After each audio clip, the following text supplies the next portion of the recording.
നിലയ്ക്കാതെ തുടരുന്ന ഇറാൻ യുദ്ധവുമായി ബന്ധപ്പെട്ട് അമേരിക്കയ്ക്കും ഇസ്രായേലിനുമെതിരെ അതിരൂക്ഷ വിമർശനവുമാണ് ചൈനയും റഷ്യയും ഉയർത്തുന്നത്. ഹോർമുസിനെ ചൊല്ലിയും ഇറാനിലേക്ക് കൂടുതൽ സൈനികരെ അയക്കാനുമുള്ള തീരുമാനത്തെ ചൊല്ലിയുമാണ് റഷ്യയും ചൈനയും വിമർശനം ഉന്നയിച്ച് രംഗത്തു വന്നിരിക്കുന്നത്. യുദ്ധം ആരംഭിച്ചതു മുതൽ ഹോർമുസ് കടലിടുക്ക് അടഞ്ഞുകിടക്കുകയാണ്. ആഗോള എണ്ണ വിപണിയിലേക്കുള്ള എണ്ണ നീക്കം പാടെ തടസ്സപ്പെടുകയും ചെയ്തു. നിലവിൽ ചൈനയിലേക്ക് എണ്ണ നീക്കം ഹോർമുസ് വഴി തടസ്സപ്പെടുന്നില്ല എങ്കിലും ഹോർമുസ് അടയ്ക്കപ്പെടാനും അതുവഴി ആഗോള വിപണിയിൽ പ്രതിസന്ധി ഉണ്ടാകാനും കാരണം അമേരിക്കയും ഇസ്രായേലുമാണ് എന്നാണ് ചൈന ഉയർത്തുന്ന വിമർശനം.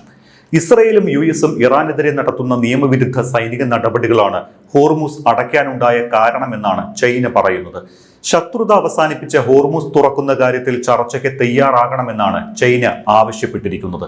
ഹോർമുസ് കടലെടുക്ക് അടച്ചതുകൊണ്ടുണ്ടായ ഏറ്റവും വലിയ നഷ്ടവും ചൈനയ്ക്കായിരുന്നു എന്ന കാര്യം നമ്മൾ ഓർക്കണം. ചൈനയിലേക്ക് വേണ്ട എണ്ണയുടെ 3/4 പങ്കും എത്തിയിരുന്നത് ഇതുവഴിയായിരുന്നു. പക്ഷേ തങ്ങൾക്കാവശ്യമായ എണ്ണയുടെ 80% ചൈന വാങ്ങുന്നത് ഇറാനിൽ നിന്നായതുകൊണ്ടാണ് ഇറാൻ പിന്നീട് ചൈനയ്ക്കായി ഹോർമുസ് തുറന്നു കൊടുക്കാനുണ്ടായ കാരണം. ഇറാന്റെ ഏറ്റവും അടുത്ത സൗഹൃദ രാഷ്ട്രങ്ങളാണ് ചൈനയും റഷ്യയും. യുദ്ധത്തിൽ സൈനികമായി നേരിട്ട് ഇരു രാജ്യങ്ങളും ഇടപെട്ടില്ലെങ്കിലും സാങ്കേതികപരമായി പല സഹായങ്ങളും പിന്തുണയും ചൈനയും റഷ്യയും ഇറാന് നൽകിയിട്ടുണ്ട്, ഇപ്പോഴും നൽകുന്നുമുണ്ട്. അതുകൊണ്ട് തന്നെ യുദ്ധം ആരംഭിച്ച നാൾ മുതൽ ഇറാനെ പിന്തുണച്ചാണ് റഷ്യയും ചൈനയും രംഗത്തെത്തിയിട്ടുള്ളത്. ഇപ്പോൾ കൂടുതൽ സൈനികരെ എത്തിച്ച യുദ്ധം വിപുലമാക്കാനുള്ള നീക്കത്തിനെതിരെയും റഷ്യ വിമർശനവുമായി രംഗത്തെത്തിയിരിക്കുകയാണ്. പശ്ചിമേഷ്യൻ മേഖലയിലെ രാജ്യങ്ങളെയും ജനങ്ങളെയും അപകടത്തിലാക്കുന്ന തീക്കളിയാണ് യുഎസും ഇസ്രായേലും നടത്തുന്നത് എന്നാണ് റഷ്യ പറയുന്നത്. UN സുരക്ഷാ കൗൺസിലിലാണ് റഷ്യ രൂക്ഷമായി ഇസ്രായേലിനെയും അമേരിക്കയെയും വിമർശിച്ചത്. ഈ തീക്കളി അവസാനിപ്പിക്കണമെന്നും റഷ്യ ആവശ്യപ്പെട്ടിട്ടുണ്ട്. മുൻപെങ്ങും ഇല്ലാത്ത വിധം പശ്ചിമേഷ്യയിൽ നടക്കുന്ന സംഘർഷങ്ങൾ റഷ്യയുമായി സൗഹൃദം പുലർത്തുന്ന മറ്റു രാഷ്ട്രങ്ങളെ കൂടി അപകടത്തിലാക്കുന്നു എന്നാണ് വിമർശനം. ഇതുവരെ നേരിട്ട യുദ്ധത്തിൽ പങ്കെടുത്തിട്ടില്ലാത്ത റഷ്യ ഇറാന് ഡ്രോണുകൾ നൽകി സഹായിക്കുന്നുണ്ട് എന്ന് നേരത്തെ വാർത്തയുണ്ടായിരുന്നു. അമേരിക്കയും ഇസ്രായേലും യുദ്ധം ചെയ്ത് ആക്രമിച്ചത് ഇറാനെ ആയിരുന്നുവെങ്കിലും അത് ബാധിച്ചത് മറ്റ് ലോകരാഷ്ട്രങ്ങളെ കൂടിയാണ്, പ്രത്യേകിച്ച് യൂറോപ്യൻ ഏഷ്യൻ രാജ്യങ്ങളെ. യുദ്ധത്തെ പ്രതിരോധിക്കുന്നതിന്റെയും സമ്മർദ്ദത്തിലാക്കുന്നതിന്റെയും ഭാഗമായി ഹോർമുസ് കടലിടുക്ക് അടച്ചിട്ടുകൊണ്ടായിരുന്നു ഇറാന്റെ നടപടി. ഇതുണ്ടാക്കിയ ആഘാതം വളരെയധികം ബാധിച്ചതും യൂറോപ്പ് ഏഷ്യ മേഖലകളെയായിരുന്നു. കാരണം ലോകത്തിന്റെ എണ്ണ നീക്കത്തിന്റെ 1/5 ഭാഗവും ഹോർമുസ് കടലിടുക്ക് വഴിയാണ് നടക്കുന്നത്. ഇത് അടയ്ക്കുന്നതോടെ എണ്ണ വിപണി പ്രതിസന്ധിയിലാകുമെന്നും ഇതോടെ മറ്റു രാഷ്ട്രങ്ങൾ യുദ്ധം നിർത്താൻ അമേരിക്കയ്ക്ക് മേൽ സമ്മർദ്ദം ശക്തമാക്കുമെന്നും ഇറാൻ കണക്കുകൂട്ടി. ഇറാൻ കരുതിയതുപോലെ തന്നെ ആഗോള വിപണിയിൽ എണ്ണ പ്രതിസന്ധി രൂക്ഷമായി. പല രാജ്യങ്ങളുടെയും സമ്പദ്ഘടനയെ പോലും തകർക്കുന്ന തരത്തിലേക്ക് ഹോർമുസ് അടഞ്ഞുകിടന്ന സാഹചര്യം കാര്യങ്ങളെ എത്തിച്ചു. ഈ ഘട്ടത്തിലാണ് ചൈനയുടെ കടുത്ത വിമർശനം ഉയരുന്നത്. ഹോർമുസ് കടലിടുക്ക് ആവശ്യമുള്ളവർ തുറക്കട്ടെ എന്ന അമേരിക്കൻ പ്രസിഡന്റ് ഡൊണാൾഡ് ട്രംപിന്റെ നിലപാടും ചൈന അടക്കമുള്ള രാഷ്ട്രങ്ങളെ പ്രകോപിപ്പിച്ചിട്ടുണ്ട്. ആഗോള വ്യാപാര ക്രമം പോലും താളം തെറ്റിച്ച് ഹോർമുസ് സ്തംഭിച്ചതിന്റെ കാരണക്കാർ അമേരിക്കയും ഇസ്രായേലുമാണ് എന്ന ചൈനീസ് വിദേശകാര്യ മന്ത്രാലയ വക്താവ് മാവോ നിങ്ങിന്റെ പ്രതികരണം ഹോർമുസ് തുറക്കാൻ അമേരിക്ക സഹകരിക്കില്ലെന്ന ട്രംപിന്റെ പ്രസ്താവനയ്ക്കുള്ള മറുപടിയാണ്. ലോകത്തെ പ്രതിദിന എണ്ണയുടെയും പ്രകൃതിവാതകത്തിന്റെയും ഏകദേശം 1/5 ഭാഗം കടന്നുപോകുന്ന ഹോർമുസ് കടലിടുക്കിലെ ഇറാൻ ഉപരോധം വലിയ പ്രതിസന്ധികളാണ് സൃഷ്ടിച്ചിരിക്കുന്നത്. വിഷയത്തിൽ വിവിധ ലോക നേതാക്കൾ കടുത്ത ആശങ്ക പങ്കുവച്ചിട്ടുമുണ്ട്.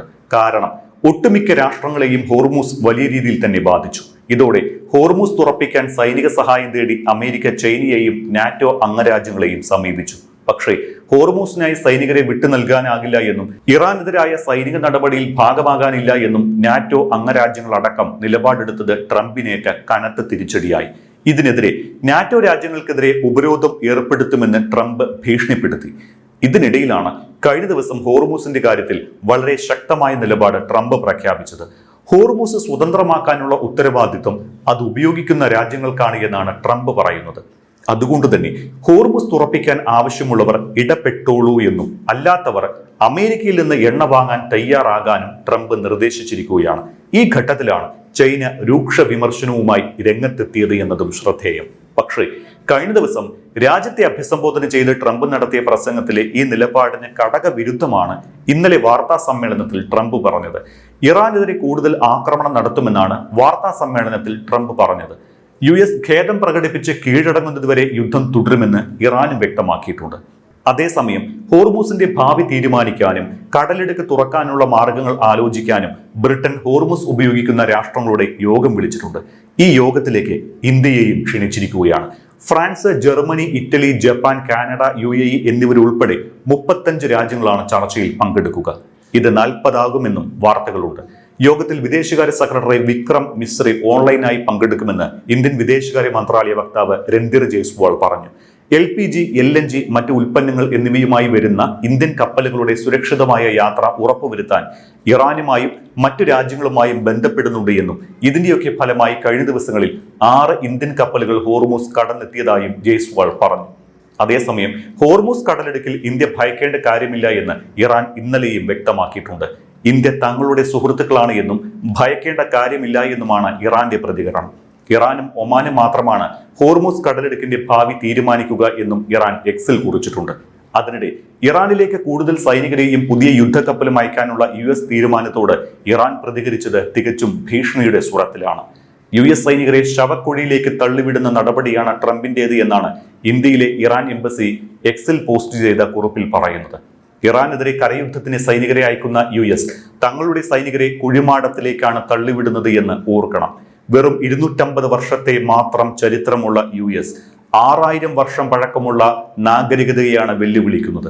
USന്റെയും ഇസ്രായേലിന്റെയും ബോംബാക്രമണങ്ങൾക്ക് ഇറാനെ ശിലായുഗത്തിലെത്തിക്കാൻ സാധിക്കില്ല. കാരണം ആയിരക്കണക്കിന് വർഷത്തെ ഞങ്ങളുടെ ചരിത്രത്തിൽ ശിലായുഗം മുതൽ ആധുനിക കാലം വരെ കുഞ്ഞുങ്ങളെ കൊന്നൊടുക്കിയതും മാനവരാശിക്കെതിരായ കുറ്റങ്ങൾ ചെയ്തു കൂട്ടിയതും US ആണ് എന്നത് ചരിത്രത്തിന് അറിയാവുന്ന വസ്തുതയാണ് എന്നും IRGC കമാൻഡർ സയ്യിദ് മജീദ് മൂസാവി വ്യക്തമാക്കി.